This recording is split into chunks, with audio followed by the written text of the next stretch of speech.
आप सभी को सादर नमस्कार, प्रणाम, जय श्री माता जी। किसी ने प्रश्न किया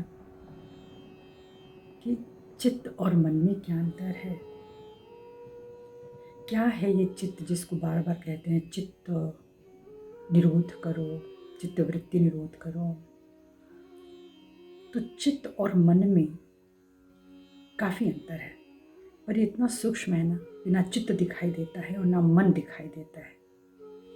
एक यक्ष प्रश्न जब हम लोगों ने पढ़ा था, जिसे युधिष्ठिर सहित 5 भाइयों से पूछा गया था कि हवा से भी तेज गति किसकी होती है, तो 4 भाइयों जो उनके थे वो उत्तर तो न दे सके, मूर्छित हो गए उस नदी का जल पीने से, सरोवर का जल पीने से। लेकिन युधिष्ठिर जी ने इस बात को सूक्ष्मता से समझा कि यक्ष के पूछने का प्रश्न जो है उसका मतलब क्या हो सकता है। तो जब हम सूक्ष्म में जाते हैं तो चित्त में जाते हैं। उन्होंने उत्तर दिया, मन का वेग वायु से भी तेज है। तो हमारा मन जो है वो निरंतर चलता रहता है, और जब मन भागता है तो हमारा चित्त भी उधर आकर्षित हो जाता है। मन, श्री माता जी ने बताया, एक मिथ है। मन हम गढ़ते जाते हैं, मेरा मन आज ये खाने का कर रहा है, मेरा मन आज ऐसे रहने का कर रहा है, मेरा मन आज ये पहनने का कर रहा है, ये मन है। लेकिन हम अगर इसकी गहराई में चले गए, इसी के साथ लिप्त हो गए, तो हमारा चित्त वहाँ से भटक सकता है। तो चित्त एक बहुत ही गहन संस्था है हमारे भीतर। मन हृदय से चलता है, यानी हृदय में बार बार मन वायु का स्थान है, हृदय में वायु तत्व है, इसलिए मन की गति की जो है वो तेजी वो वायु के साथ होती है, उसकी तुलना हम वायु से करते हैं। लेकिन जो चित्त है वो बहुत ही एक स्थिर शक्ति है, दैवी शक्ति है, और इनबिल्ट है हमारे भीतर। हमारी सूर्य नाड़ी पर दाहिनी तरफ जहाँ लीवर होता है, नाभि चक्र का दायां हिस्सा है, वहाँ पे चित्त शक्तिपीठ है। कहते हैं कि जब किसी का लीवर खराब हो जाता है तो चित्त बहुत कमज़ोर हो जाता है। वो लोग जब ध्यान लगाते हैं तो ध्यान लगता नहीं है कि चित्त बार बार भटका हुआ है, बाहर की तरफ मन से जुड़ा हुआ है। तो वो फिर हमारी दाहिनी नाड़ी में ऊपर आने के बाद वो गर्मी देता है और चित्त इधर उधर विचलित हो जाता है। इसी के लिए एक मनुष्य को ध्यान लगाना पड़ता है। मन क्या है? आप मन में जाएं, आपको मंदिर जाने का मन है आप जाएं, आपको पूजा करने का मन है, अगरबत्ती जलाने का मन है, आप बिल्कुल कर सकते हैं। लेकिन ध्यान का क्या? सब कुछ करके हाथ जोड़ के हम सब चले आते हैं, अपनी सारे अंदर की बातें, अपनी जो भावनाएं हैं, अपनी जो इच्छाएं हैं, वो हम बाहर निकाल के चले आते हैं। चित्त तो अछूता ही रह जाता है। चित्त को जाना है भगवान की शरण में, उनके श्री चरणों में, उनके प्रार्थना में डूबना है, उनके आशीर्वाद को महसूस करना है। बिना चित्त शक्ति के हम भगवान की शक्ति का एहसास नहीं कर सकते।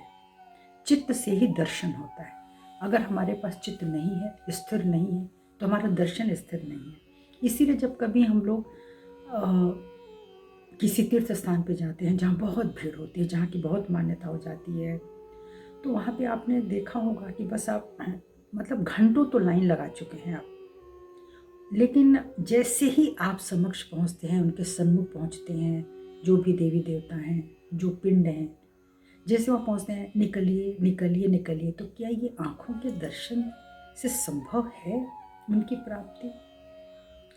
आप वहाँ उनको नहीं देख पाते हैं ठीक से, भर आँखों से, तो आप बाहर चले जाते हैं। अगर हम वहाँ बैठ के ध्यान नहीं लगाएंगे उस परिसर में, तो क्या होगा कि हम उसके चैतन्य को अपने चित्त तक नहीं उतार सकते। हमें बहुत अच्छा लगा, कुछ अच्छा लगा, उसके बाद हम बाहर निकल गए, हम भूल गए उस दर्शन को।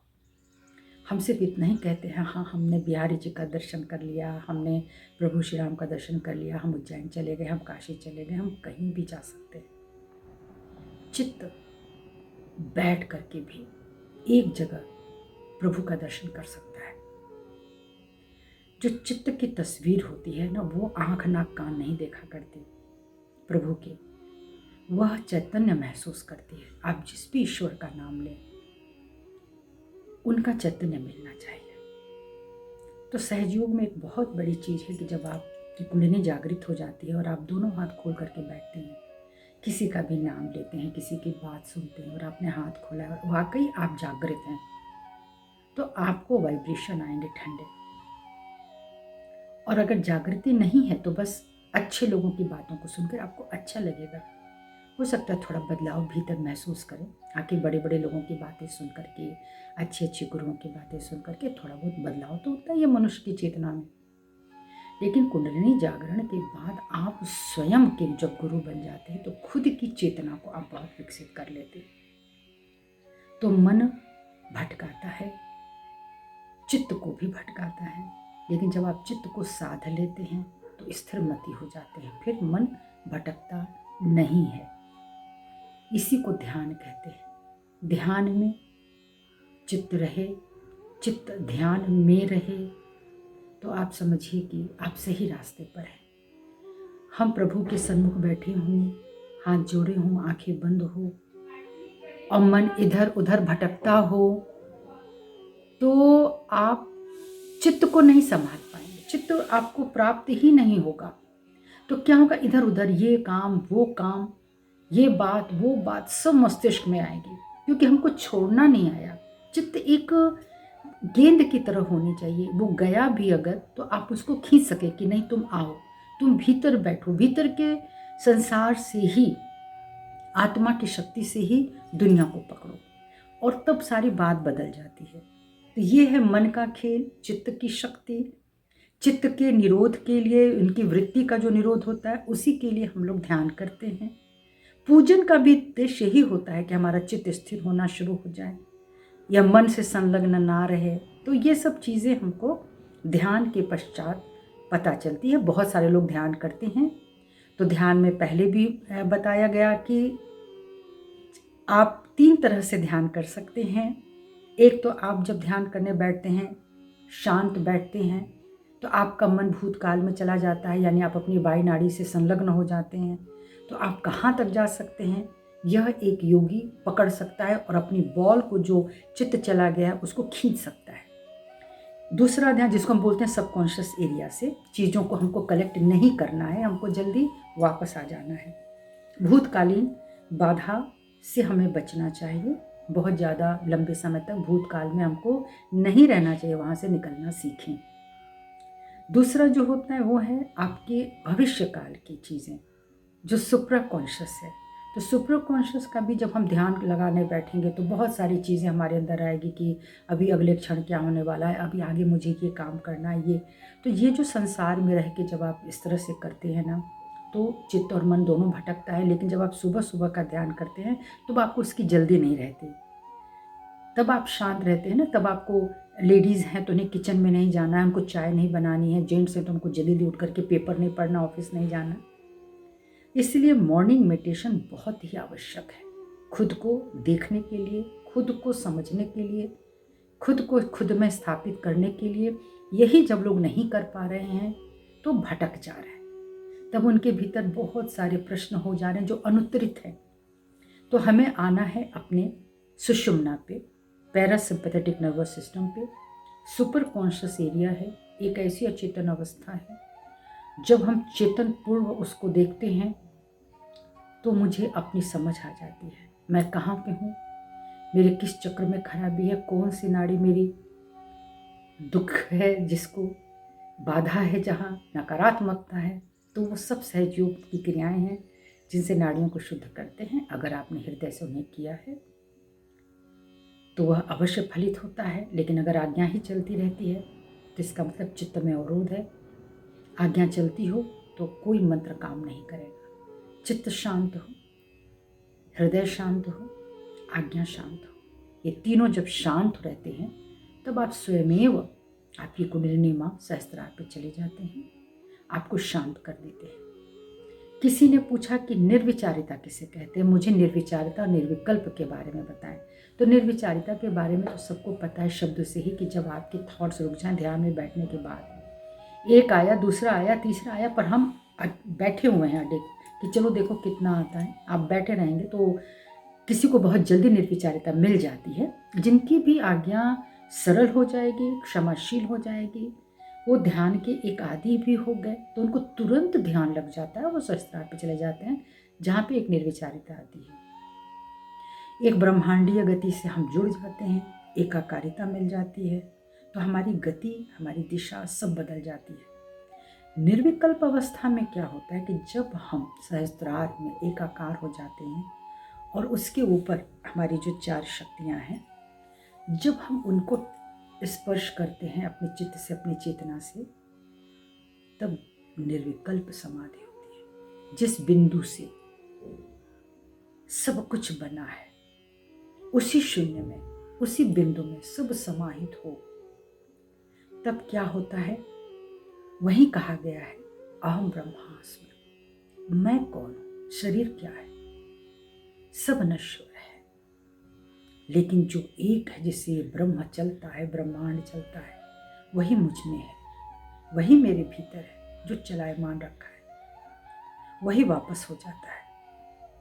तो जब हमारी एकाकारिता बन जाती है तो वहाँ ये कहा जाता है, जो हमारा वेद कहता है, एको अस्ति द्वितीयो नास्ति, दूसरा कौन है?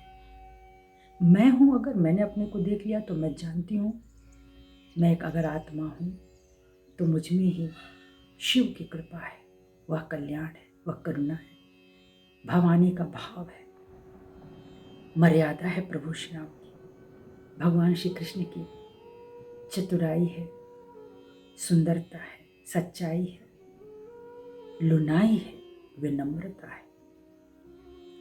भगवान गणपति की कृपा है तो पवित्रता है, श्री हनुमान जी की कृपा है तो सारे कार्य सिद्ध हो जाते हैं। यानी कोई भी ऐसा देवी देवता का प्रकाश ना फैले, ऐसा नहीं हो सकता है। तो जो हमारे 7 चक्रों में जो चीज़ें हैं, जब वो गड़बड़ होती हैं तो उनका नाम लिया जाता है और मंत्र लिया जाता है, उसको पहले ठीक किया जाता है। वह भी आपको पता होगा, जब आप केंद्र पे जाते हैं तो यही सब चीज़ें बताई जाती हैं कि कौन सी चीज़ कहाँ हमको परेशान कर रही है और किस प्रकार हमको ठीक कर लेना चाहिए। तब आप निर्विकल्प में जब जाते हैं तो वहाँ कुछ भी दिखाई नहीं देता, केवल और केवल चैतन्य होता है जो आपको महसूस होता रहता है। बहुत सुंदर दिव्य हवा। कई लोग बोलते हैं कि मुझे भगवान दिखते हैं। कैसे दिखते हैं? क्योंकि जब आपने किसी को देखा हो तब तो वो दिखेगा। तो आपके मन मस्तिष्क जो कैलेंडर का बैठा हुआ, जो किसी मंदिर की मूर्त बैठी है, आप उसी को देखते हैं और आपको लगता है कि आपने भगवान के दर्शन कर लिए हैं।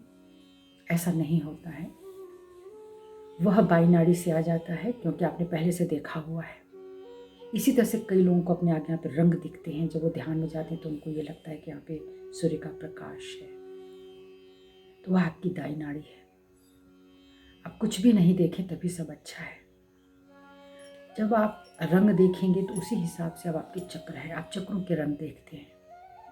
हम लोगों ने भी शुरू में यही लगा था कि बड़ा अच्छा लगता है, चक्र देखा जाए, चक्रों के रंग देखे जाएं, किस प्रकार के हैं, कितनी पंखुड़ियाँ हैं। आप विश्वास करें वो दिखेंगे, बहुतों को दिखेंगे, वो दिखेंगे। लेकिन फिर श्री माता जी सावधान करते हैं कि यह सब करने के लिए आपको अपनी आज्ञा पे जोर देना पड़ता है। तब आपका चित्त वो सब चीज़ परिलक्षित तो करेगा, लेकिन उसका कोई फ़ायदा नहीं है। अगर आपने देख भी लिया तो कोई फ़ायदा नहीं, आपने जान लिया ना कि ऐसा होता है, तो अब आप उससे आगे बढ़ जाएंगे। तो हमको उससे आगे बढ़ना है, निर्विकल्प समाधि में रहना है। और जब आप निर्विकल्प समाधि में हो जाते हैं तब आपकी भाग दौड़ यहाँ वहाँ जाने से आप बच जाते हैं, वह दौड़ बच जाती है। इसका विश्वास जरूर रखिएगा। इसलिए निर्विचार चेतना और निर्विकल्प समाधि, अंत में यही वेदांत है। जिसको हम वेदांती कहते हैं ना, तो सारा वेद जो जिसको श्रीमद् का विदमहे, जो जाना जा सकता है, जो जाना जा चुका है, जो जाना जा रहा है हमारे द्वारा भी, तभी हम विदमहे होंगे। विद जो ज्ञान, जो विद्या, जिसको हम जान गए, वह जानना, जब वो पूरा हो जाता है तो बहुत सरल हो जाता है निर्विचार चेतना और निर्विकल्प समाधि। एको अस्ति द्वितीयो नास्ति। प्रभु है तो बस प्रभु ही प्रभु है। जिसे तुम मैं कह रहे हो वह मैं कौन है? प्रभु ही प्रभु है। मैं आत्मा हूँ तो वह प्रभु ही है। यह यंत्र है, शरीर है जो दिख रहा है, वह प्रभु का यंत्र बनाया हुआ है और उस यंत्र को हम बेकार न जाने दें। सिर्फ मेरा मेरा तेरा तेरा करके इस दुनिया में मरने मिटने का कोई फायदा नहीं होता। आपके अपने रिश्तेदार भी बुरे हो सकते हैं, आपके अपने रिश्तेदार बहुत अच्छे हो सकते हैं। जो बहुत अच्छे हो गए हैं, जो मिले हैं, उनका बहुत बहुत धन्यवाद। उसके लिए परमात्मा को बहुत बहुत धन्यवाद कि आपने हमारे इर्द गिर्द ऐसे परिवार दिए जो भी आपका अपना परिवार है, जिनसे आपको प्रेम मोहब्बत मिलता है, उसके लिए शुक्रिया। जिनसे नहीं मिल रहा है उनको क्षमा। नहीं करेंगे तो आगे का जीवन कष्टमय है। मुझे विश्वास है कि जिस भाई बहन ने इन सब प्रश्नों को पूछा था उनको समाधान मिला होगा और वो अपने भीतर उतरे, उसे प्राप्त करें। सब प्रश्न धीरे धीरे तिरोहित हो जाते हैं। सबको प्रणाम। जय श्रीमती।